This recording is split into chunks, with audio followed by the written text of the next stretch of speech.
Hello and welcome to 1-6, the final lesson for Unit 1.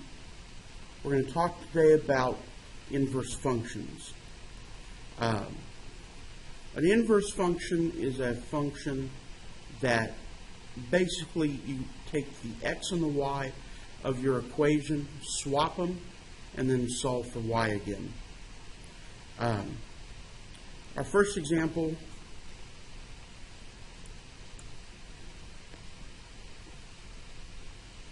there we go.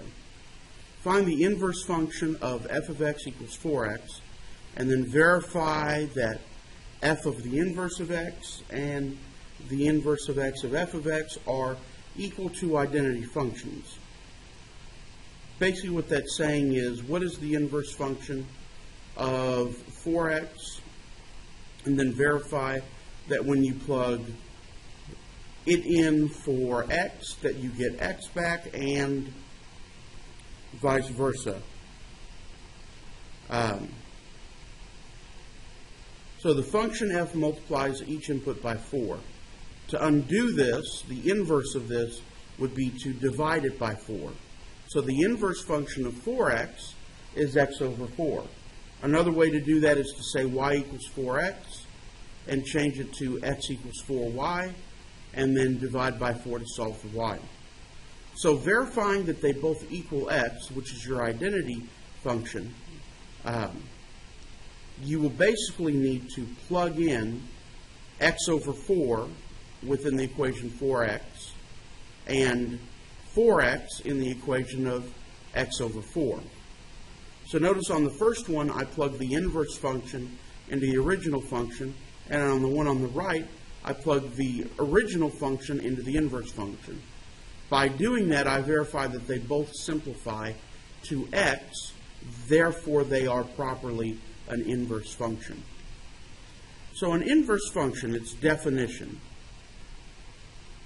Let f and g be two functions such that the inverse function plugged into the original function, or the original function plugged into the inverse function, always equals x for every domain of g and f.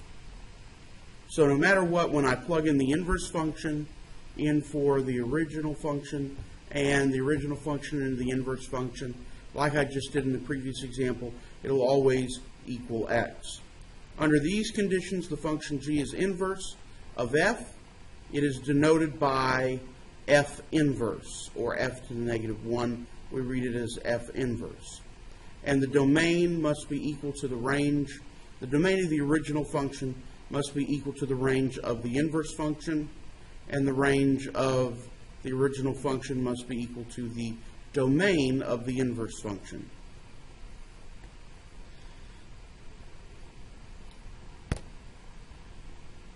So which of these functions is the inverse function of f of x equals 5 over x minus 2? Is it g of x, which is x minus 2 over 5, or is it 5 over x plus 2, being h of x? So basically what you do here is what we learned in the last section. What you're doing is a composition of two functions, of f with g. So when I plug in f into the original, when I plug in g into the original equation, what I basically do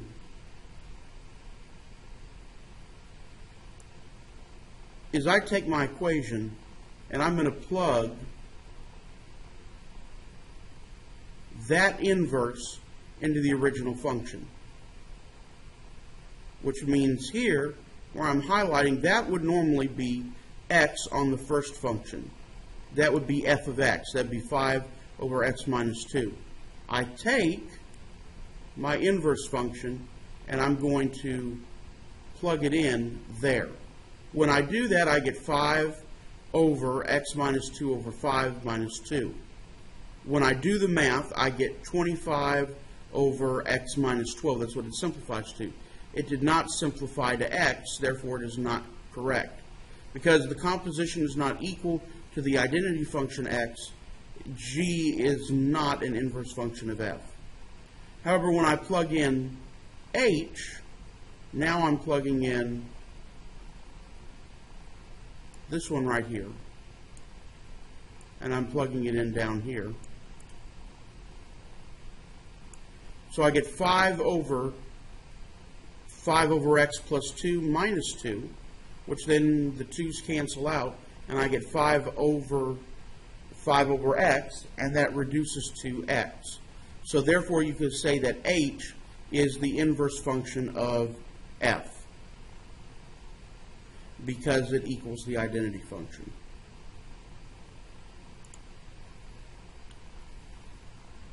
The reflective property of graphs of inverse function gives you a nice geometric test for determining whether or not a function has an inverse. This test is called the horizontal line test.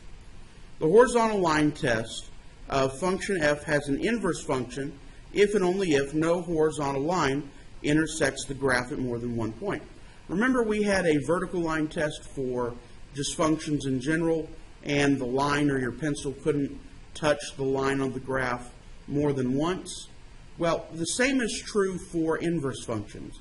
If I do it horizontally and my pencil can cross it twice or my line can cross it twice, then it does not have a properly inverse function. But if it can only hit it once, then it does have an inverse function. That would mean you're not going to have y equals x squared as an inverse function, because it will cross a parabola twice. Same thing with x to the fourth and x to the sixth. If no horizontal line intersects the graph at more than one point, then no y value is matched with more than one x value. This is an essential characteristic of what are called one-to-one functions. A one-to-one function is that if each value of the dependent variable corresponds to exactly one value of the independent variable. So, for example, the y's being dependent and x's being independent. If I have the equation y equals x squared and I have a y value of 4, that could have happened either at 2 or negative 2. If I have the equation of y equals x cubed, on the other hand, and I have a y value of 1, that only could have happened at 1, because at x equals negative 1, x cubed is also negative 1. So if a function is capable of having an inverse, these are really your steps to finding it. Number one, you can use the horizontal line test to determine whether or not it has an inverse function.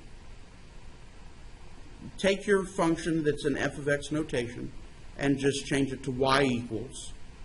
Then swap your x and y and solve for y. And then change y to be f inverse of x. And then you can verify that they are both inverse functions of each other by showing that the domain of one is equal to the range of the other, and the range of one is equal to the domain of the other, and that when you do a composition of their two functions, you get the identity function x.